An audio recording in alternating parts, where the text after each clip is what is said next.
आज है 7 मई 2021 और आज पूरे दिन का करंट अफेयर्स देखते हैं। 7 मई को बीआरओ का 61वां स्थापना दिवस मनाया गया है। बीआरओ यानी बॉर्डर रोड ऑर्गेनाइजेशन, सीमा सड़क संगठन का गठन 7 मई 1960 को हुआ था। इसका मुख्य उद्देश्य भारत की सीमाओं और भारत के उत्तर और पूर्वोत्तर राज्यों के दूर दराज के क्षेत्रों में बुनियादी ढांचे को विकसित करना था और 7 मई 2021 को बीआरओ का 61वां स्थापना दिवस मनाया गया है। बात बीआरओ की कर रहे हैं तो बीआरओ के महानिदेशक जनरल राजीव चौधरी हैं और इसका मुख्यालय नई दिल्ली में है और हमने अभी देखा है कि इसकी स्थापना 7 मई 1960 को हुई है। नेक्स्ट खबर है, सीरम इंस्टीट्यूट यूके में अपना वैक्सीन कारोबार के लिए $240 मिलियन का निवेश कर रही है। Serum institute of India $240 million के निवेश के साथ यूनाइटेड किंगडम में अपने वैक्सीन कारोबार का विस्तार कर रहा है। सीरम इंस्टीट्यूट ने कोडाजेनिक्स इंक के साथ साझेदारी करके यूके में कोरोना वायरस के लिए एक खुराक वाले नेशन वैक्सीन के लिए पहले चरण में परीक्षण शुरू कर दिया है। यह स्वास्थ्य और प्रौद्योगिकी जैसे क्षेत्रों में यूके में नए भारतीय निवेश के $533 मिलियन का हिस्सा थी। नेक्स्ट खबर देखते हैं, गीता मित्तन को ऑनलाइन पेच ग्लोबल विजन पुरस्कार से सम्मानित किया गया है। तो गीता मित्तन कौन थी? यह जम्मू कश्मीर उच्च न्यायालय के पूर्व मुख्य न्यायाधीश थी।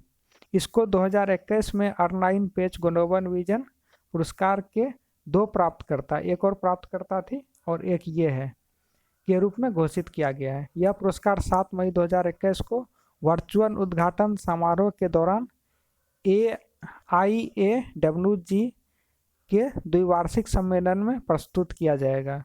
एक और पुरस्कार प्राप्त करने वाली कौन है? मेक्सिको से मार्गरीटा लूना रामोस। डीएमके प्रमुख स्टालिन तमिलनाडु के मुख्यमंत्री बन गए हैं। जैसा कि अभी हम लोगों ने देखा, तमिलनाडु पश्चिम बंगाल के साथ साथ 5 राज्यों में चुनाव हुआ है। तो पश्चिम बंगाल में ममता बनर्जी फिर से मुख्यमंत्री बन गई है और डीएमके प्रमुख स्टालिन तमिलनाडु के मुख्यमंत्री बन गए हैं। तमिलनाडु के राज्यपाल बनवारी लाल पुरोहित ने द्रविड़ मुनेत्र करगम यानी डीएमके के प्रमुख एमके स्टालिन को तमिलनाडु का मुख्यमंत्री नियुक्त कर दिया है। 68 वर्षीय स्टालिन कौन थे? 5 वर्ष के तमिलनाडु के पूर्व मुख्यमंत्री दिवंगत एम करुणानिधि के पुत्र हैं। डीएमके के नेतृत्व वाले गठबंधन ने 159 सीटों में जीत हासिल की और 118 सीटों के बहुमत से आगे हैं। अकेले पार्टी ने 133 सीटें जीती हैं। नेक्स्ट खबर देखते हैं, मेघन मार्कले बच्चों की पुस्तक द बेंच का विमोचन करेगी।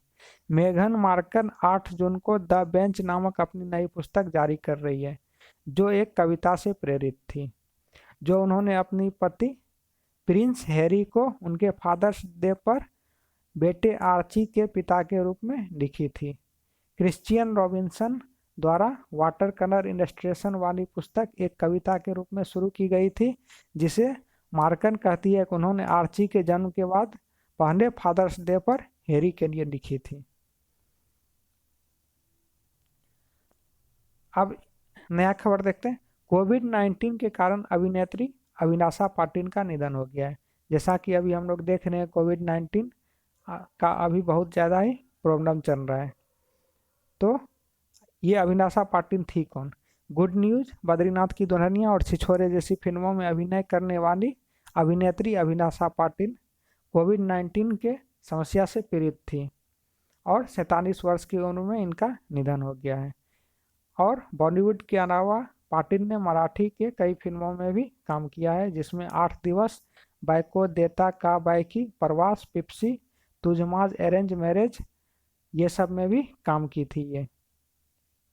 नेक्स्ट खबर देखते हैं, भारत, फ्रांस, ऑस्ट्रेलिया ने पहली त्रिपक्षीय वार्ता का आयोजन किया गया है।